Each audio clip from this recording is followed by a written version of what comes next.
안녕하세요. 여의도에서 미국 시장 읽어주는 남궁재원 주임과 함께하는 여미남 12월 16일 금요일 순서입니다. 미국 시장은 오늘 밤이 세 번째 금요일이니까 오늘 밤이 선물 옵션 만기가 되는 날이죠. 그렇습니다. 예, 항상 선물 옵션 만기를 앞두면 약간 변동성이 있고요.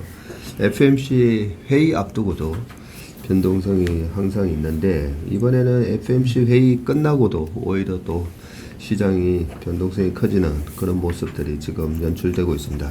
어제 미국 시장이 좀 많이 빠졌어요. 예, 그렇습니다. 어제도 좀 많이 하락했습니다. 다우가 마이너스 2.25, S&P 500이 마이너스 2.49, 나스닥이 마이너스 3.23, 그리고 러셀 2000도 마이너스 2.52 이렇게 하락을 했습니다. 또 업종별로도 보시면 전 업종이 약세를 보였습니다. 어제 뭐 IT라든지 커뮤니케이션, 소재 이런 업종들이 3% 넘게 하락을 했고요. 금융이나 산업재 뭐 이런 섹터도 2% 넘게 하락을 했습니다. 그리고 또 유럽 시장에서도 어제 또 큰 폭의 하락을 기록을 했는데 유럽의 스탁스 600은 마이너스 2.85%, 그리고 프랑스 지수 마이너스 3.09%, 독일 지수도 마이너스 3.28%, 반면에 영국은 한 1% 아래로 마이너스 0.9% 정도 하락을 했습니다. 어제 ECB에서도 금리 50bp인가 올리지 않았나요? 네, 그렇습니다. 영국에서 이 뱅크 오브 잉글랜드 기준금리 3%에서 3.5% 올렸습니다. 그래서 50bp 인상을 했고요.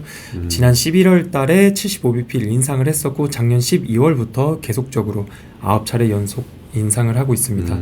일단 CPI 이쪽에서도 좀 하락세를 보이고 있는데요. 10월 달에 11.1% 기록한 뒤에 11월 달에 10.7%, 그래서 피크 찍고 좀 하락세를 보이고 있고요. 그리고 근데도 네.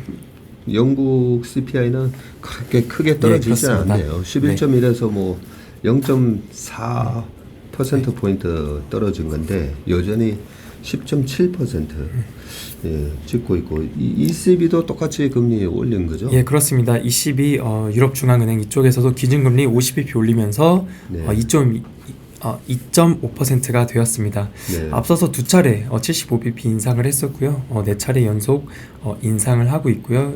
ECB에서 10월 달에 CPI가 10.6% 나왔었는데 11월 달로 넘어오면서 한 10%, 그래서 이쪽에서도 조금 피크 찍고 또 하락을 하는 모습입니다. 예, 근데 뭐 금리 인상을 할 거라고는 다 알고 있었던 거기 때문에 뭐 이런 이슈 때문에 빠진 것 같지는 않은데.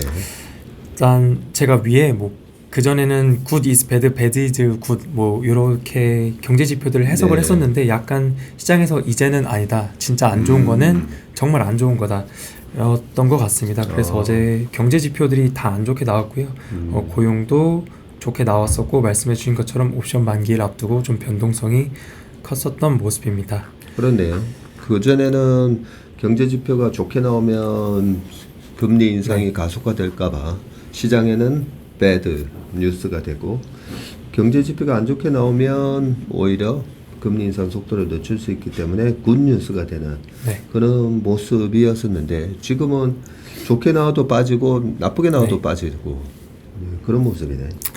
네, 어제 주요 지표로 뭐 소매 판매나 주간 신규 실업 수당 청구 건수, 그리고 필라델피아, 그리고 뉴욕 제조업 지수 이런 것들이 나왔는데 먼저 소매 판매를 말씀드리겠습니다. 소매 판매액이 689.4 빌리언이 나왔고요. MOM으로 0.6% 하락을 했습니다. 그래서 올해 들어서 가장 큰 폭의 하락이라고 봐주시면 되고요. 사진 1번은 소매 판매 추이입니다. 그래서 추이는 참고해 주시면 되고, 요건 오늘 아침에 우리 최상무님이 또 3% 나가서 아침에 또 얘기를 아주 자세하게 좀 해주셨더라고요. 그리고 YOY 기준으로는 6.5% 이렇게 기록을 했습니다. 컨센서스가 7.9%였는데 컨센서스 대비 크게 하회를 했고요. YOY 기준으로도 20년도 12월 이후 가장 약한 모습으로 나왔습니다.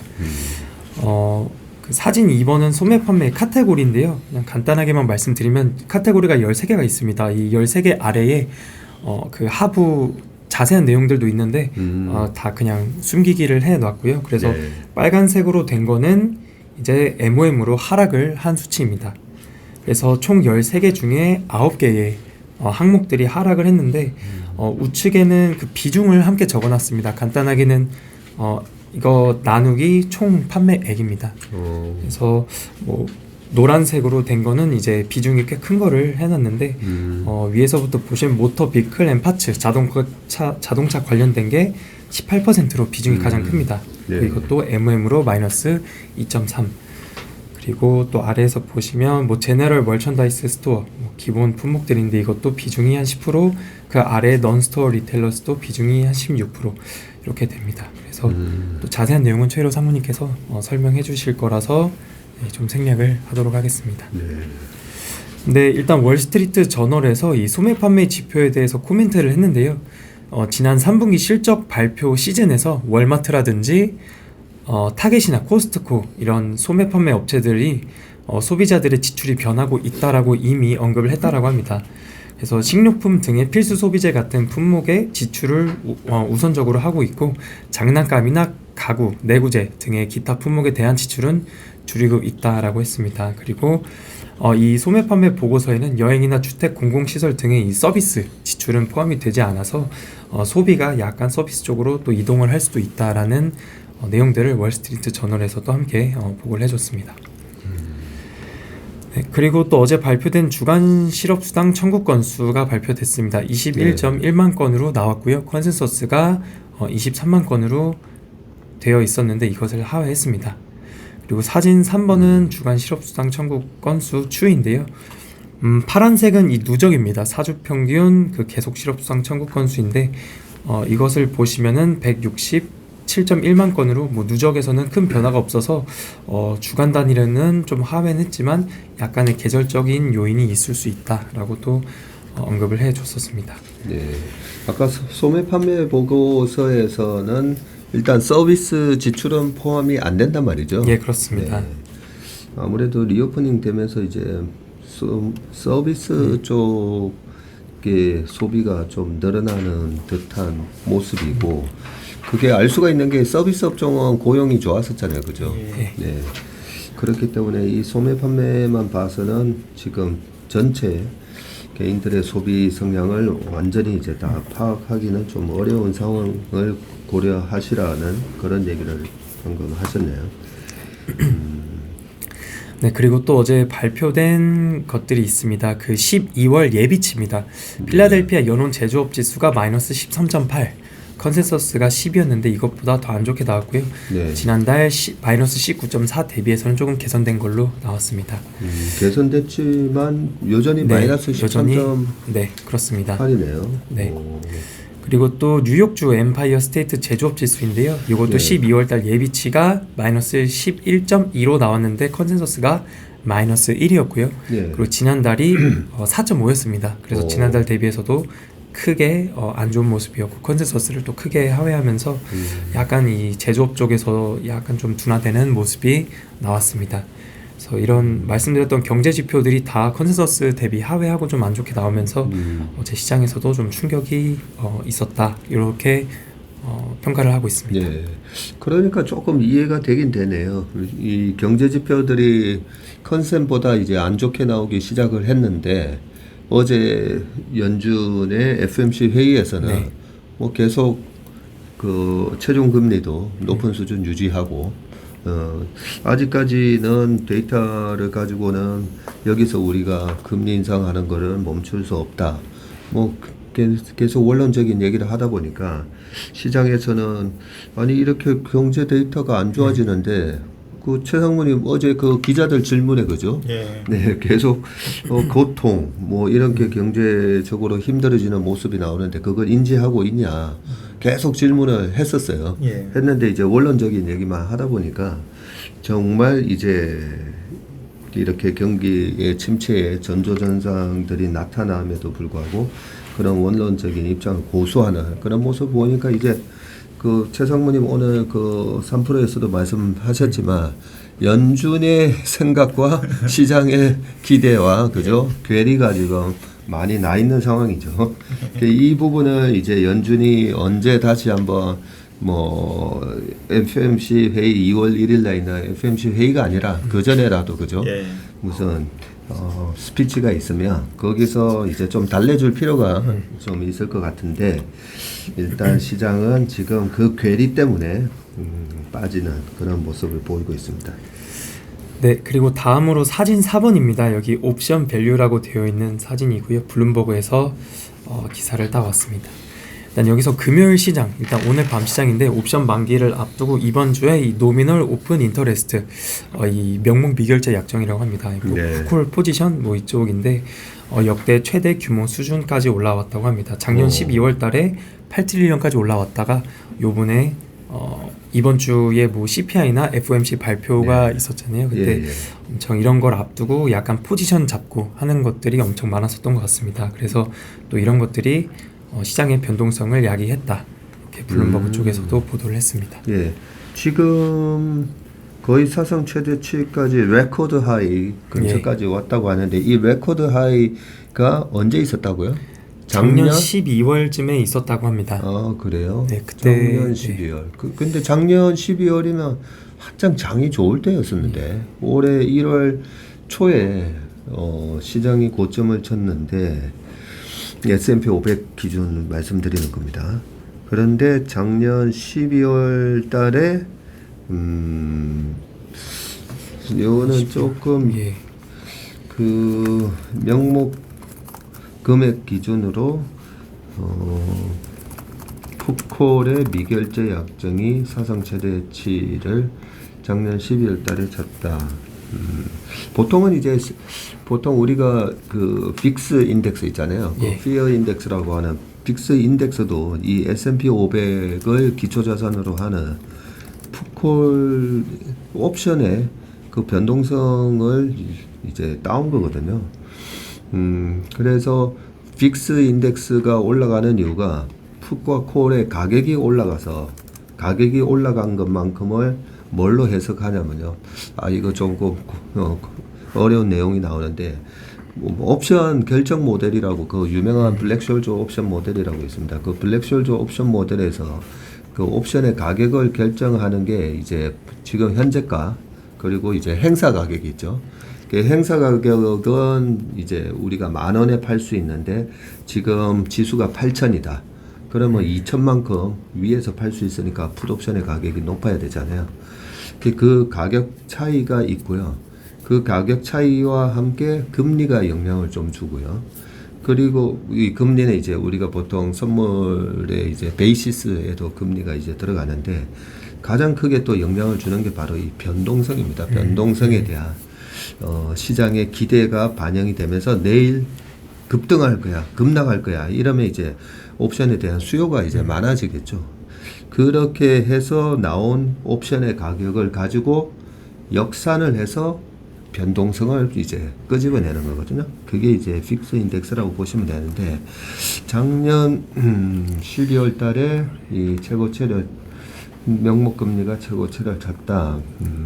이 부분은 조금 우리 시장하고는 약간 다른 면이 있는 거고 또 제가 좀 잘 모르는 부분이 있는 것 같습니다. 일단 미결제 약정이 그 미결제 약정이란 말은 그 옵션을 매수 매도하고 있는 신규 매수 매도자들이 아직 청산을 하지 않고 쥐고 있는 포지션이라고 생각하시면 됩니다. 뭐 조금 더 쉽게 설명드리면 복권이잖아요. 복권이 이번에 이제 뭐 1억 불짜리가 이제 터지는데 금요일 발표되기 전까지 복권을 얼마나 많이 사람들이 샀느냐. 이제 꽝 되기 전, 꽝은 이제 꽝이 됐든 당첨이 됐든 복권 이제 그 뽑는 날에 결정이 되는데 그 뽑기 전에 그 얼마나 많은 사람들이 신규 이 복권을 샀느냐. 그거랑 좀 비슷하다고 보시면 돼요. 네. 아무튼 지금 굉장히 높은 수치까지 올라와 있다고 합니다. 네. 근데 지금 이걸 이 밑에 이제 시계열을 보다 보니까요. 2015년에서 19년인데 19년 말에도 이 명목 오픈된 이 미결제 약정이 올라갔었고 코로나 때는 오히려 떨어졌다가 이게 그 푸콜의 변동성하고는 좀 다른 게 있네요. 보니까 확실히 이 미결제 약정은 오히려 시장이 좋을 때 떨어질 거다라는 부분에 대해서 배팅을 하려고 하는 사람들의 수요가 많아져서 그런 건지 아무튼 이 부분은 저도 공부를 좀 더 해서 말씀드리도록 하겠습니다. 좋은 거 그래도 가져왔어요. 예, 시장에 어떤 우리가 조금 선행성을 가질 수 있는 이런 지표들이 뭐가 있는지 계속 이렇게 좀 가져와 주시면 저도 공부가 되니까 좋을 것 같습니다. 네, 알겠습니다. 네, 그리고 아래에서 어제 빅테크 동향 좀 이렇게 살펴보시면 애플이 4.7% 또 크게 하락을 했습니다. 구글이나 메타 플랫폼즈, 엔비디아 여기도 다 4% 넘게 하락을 했고요.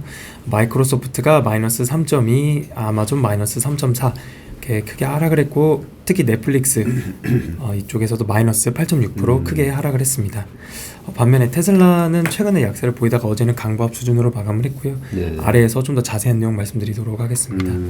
테슬라만 유일하게 네. 이 빅테크 종목 중에서 다 뭐 3% 이상 빠지고 넷플릭스 뭐 8%까지 빠지고 이런 와중에 플러스 0.5% 나왔는데 너는 좀 많이 맞았으니까 좀 빠져 있어 뭐 이런 느낌이에요. 그동안 하도 이번 한두 달 동안 크게 많이 떨어졌고 테슬라는 앨런 머스크가 또 추가적으로 네, 팔았다고 그렇습니다. 어제 공시가 네. 나왔던 것 같은데. 네, 그럼 그냥 말씀드리겠습니다. 일단 일론 머스크가 한 22 밀리언 쉐어스 이 정도 팔았습니다. 그래서 규모가 한 3.58 빌리언 달러 정도가 됩니다. 그래서 이번 주에 12일부터 14일 3일간 주식을 매각을 했고요. 올해 들어서 네 번째 팔고 있습니다. 지난 4월 28일 날 처음 주식을 매각하면서 머스크가 트위터에 더 이상 테슬라 주식을 팔 계획이 없다 이렇게 글을 썼었는데 이후로도 뭐 지키지 않고 계속 팔고 있고요. 지난 8월 달에 8.52 빌리언 그리고 4월 달에 8.52, 8월 달에 6.88 빌리언, 11월 달에 3.95 빌리언, 그리고 이번 12월 달에 또 3.58 빌리언 이렇게 다 팔았습니다. 현재까지 총 매각 주식 수가 9,420만 주가 좀 넘어가고요. 평균 단가가 243달러 정도가 되고 총 규모가 22.93 빌리언 달러 정도가 된다라고 합니다. 그래서 지분율이 17%에서 13.4%까지 떨어졌습니다. 네. 이렇게 떨어지고. 이런 부분에 있어서 이제 테슬라 주주분들이 좀 많이 실망할 것 같아요. 왜냐하면 주식 매각 이후 그죠? 네. 더 이상 팔 계획은 없다라고 해놓고 팔고 나서 뭐 좀 미안하다. 내가 말이 좀 바뀌어서 트위터 인수 때문에 돈이 부족해서 좀 팔게 됐다. 미안하다. 뭐 이런 얘기는 혹시 있었나요? 그동안? 그 트위터에 자기는 약간 그 암시를 할 수 있는 그런 글들을 올렸었다. 뭐 이런 얘기만 있었던 것 같은데요. 그래요? 네, 약간 근데 직접 말을 한 건 아니고 트위터에 약간 사람들이 보고 암시를 할 수 있지 않았나 뭐 이렇게만 얘기를 했었던 것 같습니다. 네. 네, 다 계속 이번 달에도 주식을 팔았습니다. 네. 반면에 이 캐시우드 4조 판 거네요. 네, 그렇습니다. 이번에도 한 4조 금액으로 정도.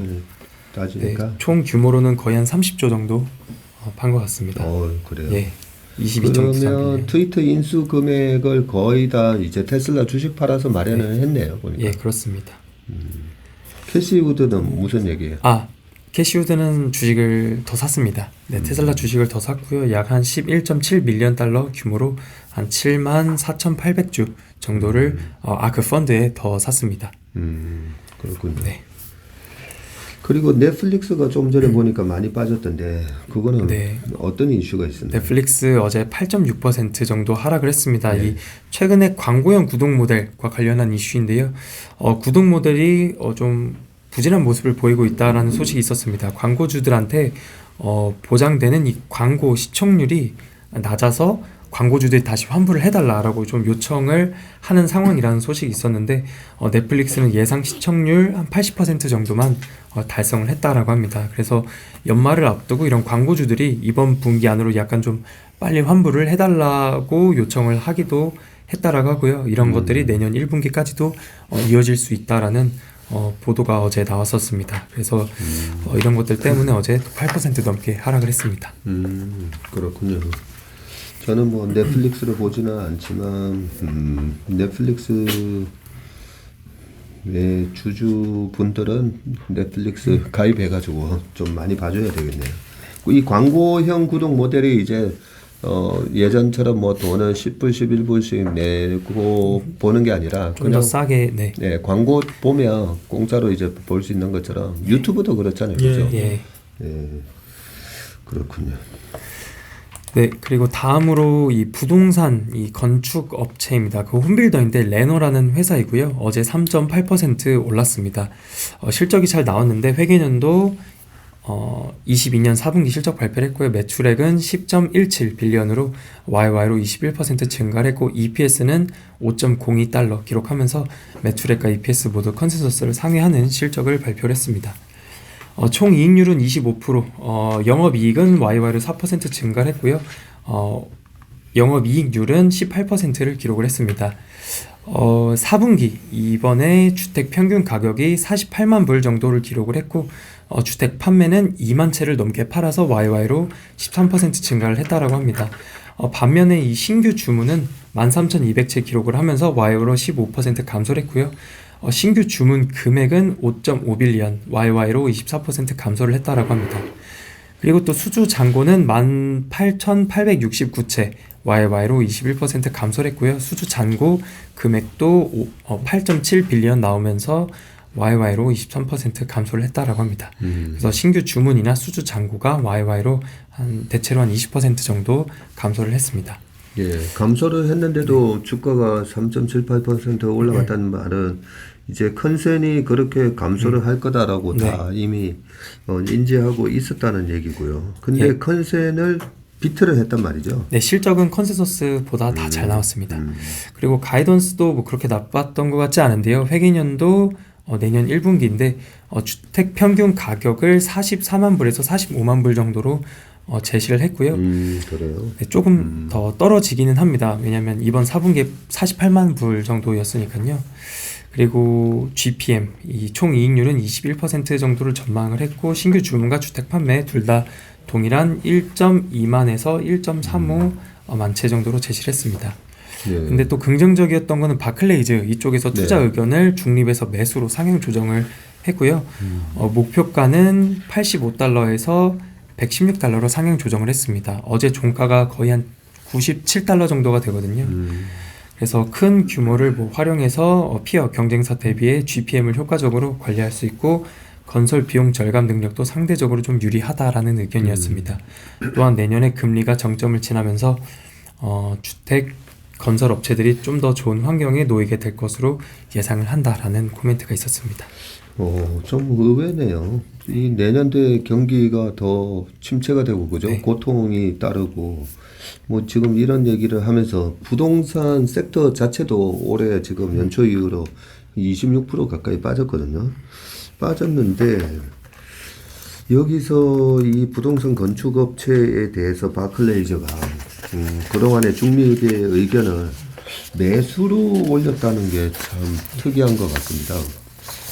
내년도에 경기가 안 좋으면 부동산 특히 그죠? 요즘 이제 부동산 가격이 이제 떨어지고 있는 모습이 많은 사람들이 우려하기로는 부동산 가격 하락이 내년에 더 가속화되는 거 아니냐 뭐 혹독한 경기 침체 뭐 이런 걸 얘기를 하고 있는데 바클레이즈에서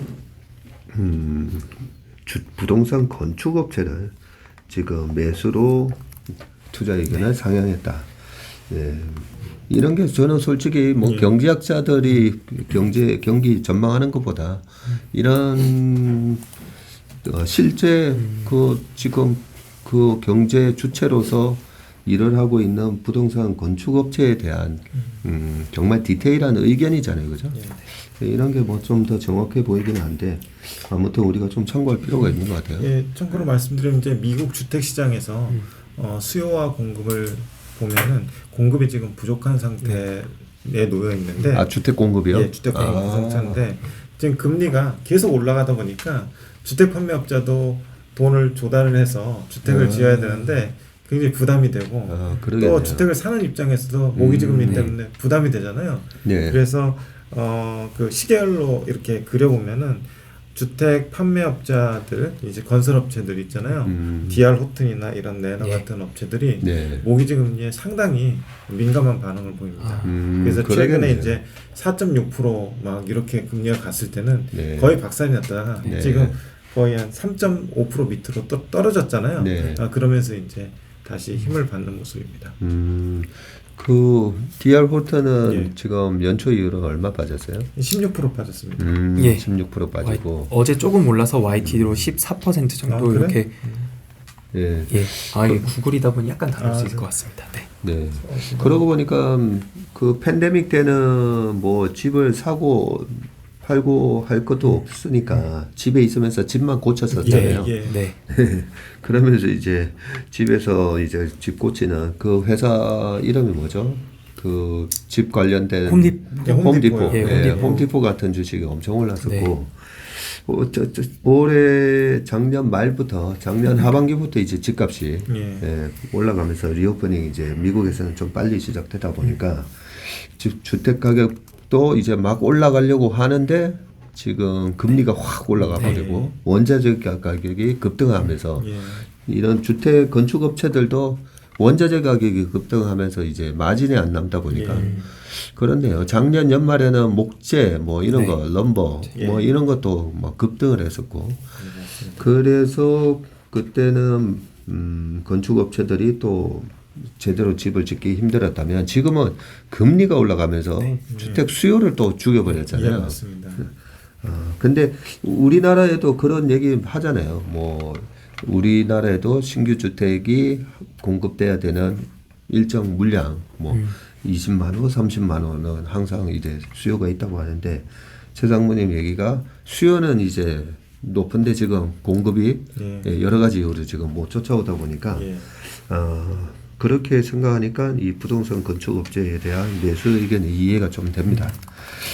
그리고 또 이제 항공 관련주 최근에 좀 약세를 계속 보였었는데 항공 관련주도 좀 비슷해요. 네. 뭐 여행 좀 가려고 하다 보니까 2차 팬데믹, 3차 뭐 5차 오미크론까지 나오고 있다가 이제 여행 좀 가려고 했더니 유가 급등했고 예, 그리고 지금 금리가 급등했고 근데 유가가 다시 75일까지 빠지고 금리는 아직 안 빠졌죠. 예. 금리도 이제 고점 대비 살살 밀리려고 하는데 주가는 또 빠지고 있어요. 어제 항공주들 대체로 한 3% 정도씩 다 하락을 했습니다. 특히 델타는 어제 3.1% 정도 하락을 했는데 에버코어 쪽에서 투자 의견을 매수해서 중립으로 하향 조정을 했고요. 목표가는 $50에서 $40로 또 하향 조정을 했습니다. 어제 델타 종가가 33불인데요. 4분기 실적 가이던스 상향 조정한 거는 제가 이전에 말씀을 드렸었습니다. 뭐 매출액 증가를 기존에 한 5%에서 9% 정도를 전망을 했는데 인베스터 데이 하면서 7%에서 9%로 올렸고요. OPM은 11% 그리고 EPS도 다 상향 조정을 했었습니다. 근데 또 코멘트 나온 거로는 뭐 여행 수요가 생각보다 강하지 않을 수 있다.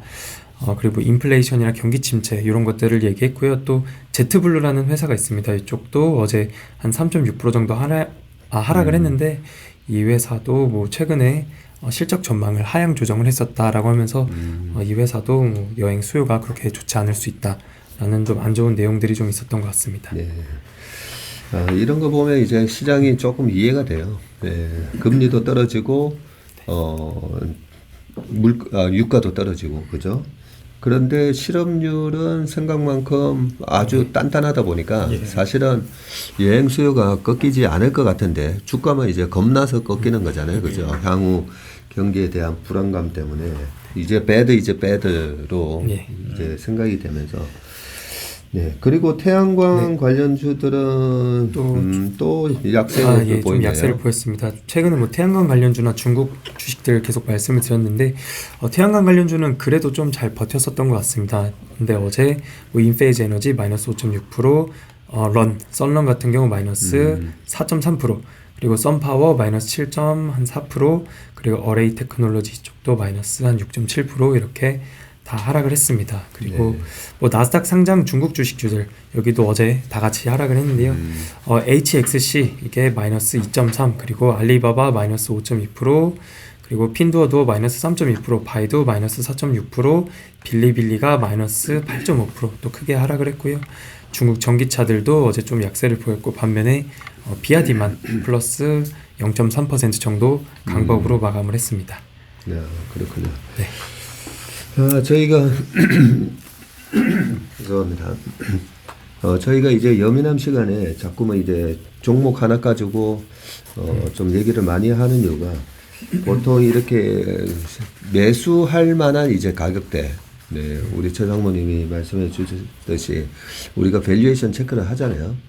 S&P 500 기준으로도 한 17.5배 밑으로 떨어지면 이제 평균치 밑으로 떨어지게 되는데, 떨어지면 이제 우리가 투자할 만한 회사들의 주가가 싸졌다는 얘기이기 때문에 이럴 때일수록 이제 종목 공부를 많이 해야 됩니다. 종목 공부를. 근데 보통은 이제 거꾸로예요. 이렇게 주가가 싸지잖아요. 싸지게 된 원인에 해당되는 그 외생적 변수 분석을 너무 많이 해요. 그래서 우리가 코로나 때도 코로나 분석은 이제 그만하고 어떤 게 이제 앞으로 올라갈 때 주도가 될지 종목 공부에 집중을 했듯이, 그래서 지금은 이 외생 변수에 대한 지나치게 그런 부분에 대한 얘기보다는 어떤 기업들을 우리가 투자할 만한 기업인지 계속 이렇게 기업 공부를 많이 해야 되는데, 우리 그 남궁재훈 주임이 좀 계속 이렇게 좀 기업 체크를 좀 많이 해주세요. 네, 알겠습니다. 네.